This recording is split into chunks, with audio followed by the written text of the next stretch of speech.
வணக்கம். வாங்க. வணக்கம். கோகிலா, சந்தனத்தை எடுத்து கொடு.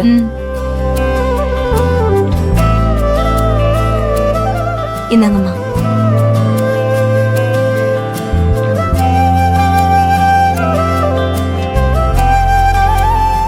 ஏற்பாடெல்லாம் சிறப்பா செஞ்சிருக்கீங்க போல இருக்கு. என்னென்ன செய்யணும்னு அன்பு ஆனந்தியும் சொல்லிருக்காங்க மேடம். அது அப்படியே செஞ்சிருக்கோம் மேடம். ஆமா, அன்பு ஆனந்தி எங்க? ட்ரெஸ் மாத்த போயிருக்காங்க மேடம். ஓ,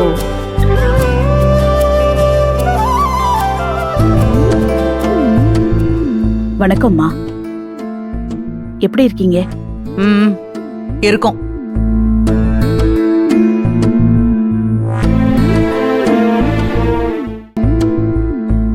மனசுல 1000 கோவம் இருந்தாலும் பசங்களுக்காக வந்திருக்கீங்க பாருங்க.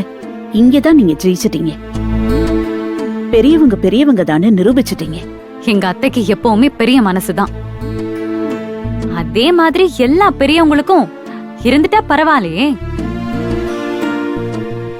எங்க அத்தைய பத்தி யோசிக்காம அவங்க வாழ்க்கையதான் பெருசுன்னு யோசிக்கிறாங்க.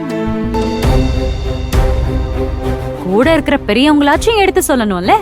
எல்லாரும் எல்லாருக்கும் சொல்ல வேண்டியதை சொல்லிட்டு தாமா இருக்காங்க. தேவையில்லாம அடுத்தவங்க வாழ்க்கையில குறுக்கிடுறத விட்டுட்டு அவங்க வாழ்க்கைய அவங்க பாக்குறது தான் நல்லது. நீயும் சீக்கிரமே உனக்குன்னு ஒரு நல்ல வாழ்க்கைய அமைச்சுக்க பாரு. நீ எப்ப மித்ரா வந்த? இப்பதான் மேம், கொஞ்ச நேரத்துக்கு முன்னாடி தான். நானும் மகேஷும் ஒன்னாதான் வந்தோம். ஓ, மகேஷ் வந்திருக்காப்லையா? ஆமா மேடம். ஆனந்தியோட அப்பா அம்மா வரதா சொன்னாங்க. அவங்க எங்க காணோம்? வந்திருக்காங்களா? வந்திருக்காங்க மேடம். அங்க மகேஷ் சார் கூட பேசிட்டு இருக்காங்க. சரி, நான் அவங்கள பாத்துட்டு வரேன்.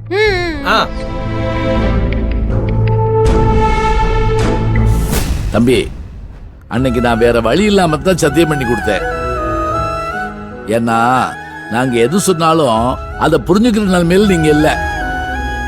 அதோட அங்க என்ன நடக்குதுன்னே புரியாம எங்களுக்கே குழப்பமா இருந்துச்சுப்பா.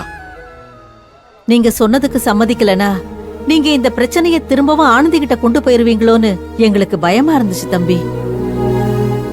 தம்பி, நீங்க எங்களுக்கு எவ்வளவோ உதவி செஞ்சிருக்கீங்க. அதெல்லாம் மனசுல வச்சு வீடு தேடி வந்த உங்களை முகத்துல அடிச்ச மாதிரி பேசி அனுப்ப எங்களுக்கு கஷ்டமா இருந்துச்சுப்பா.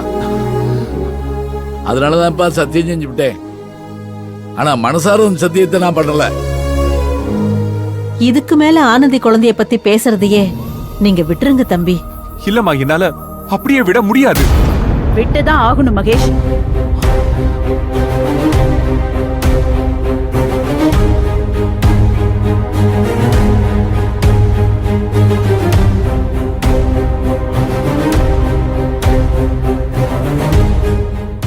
வாங்கம்மா. வணக்கம். வணக்கம். நல்லா இருக்கீங்களா? நல்லா இருக்கேன்.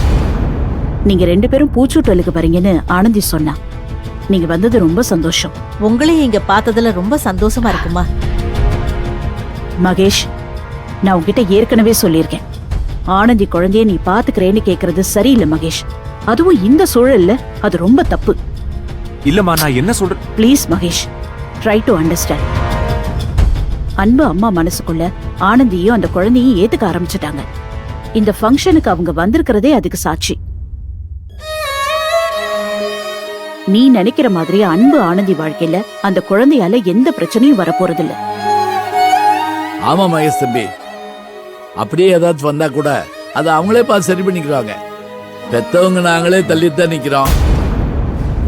மகேஷ், நீ இப்படி குழந்தைய பாத்துக்கிறேன்னு சொல்றதுல ஆனந்திக்கு கொஞ்சம் கூட இஷ்டம் கிடையாது.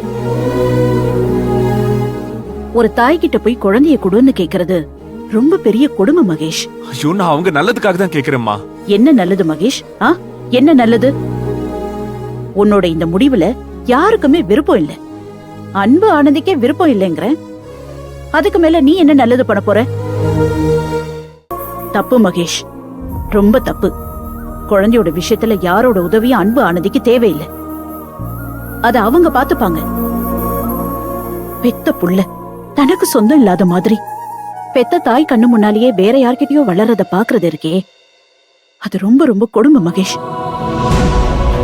அந்த கொடுமையை தயவு செஞ்சு ஆனந்திக்கு கொடுத்துறாத. இந்த விஷயத்தை இத்தோட விட்டுரு. ஆமா தம்பி, இது விஷயமா இனிமே எங்கேயும் பேச வேண்டாம், யார்கிட்டயுமே பேச வேண்டாம்.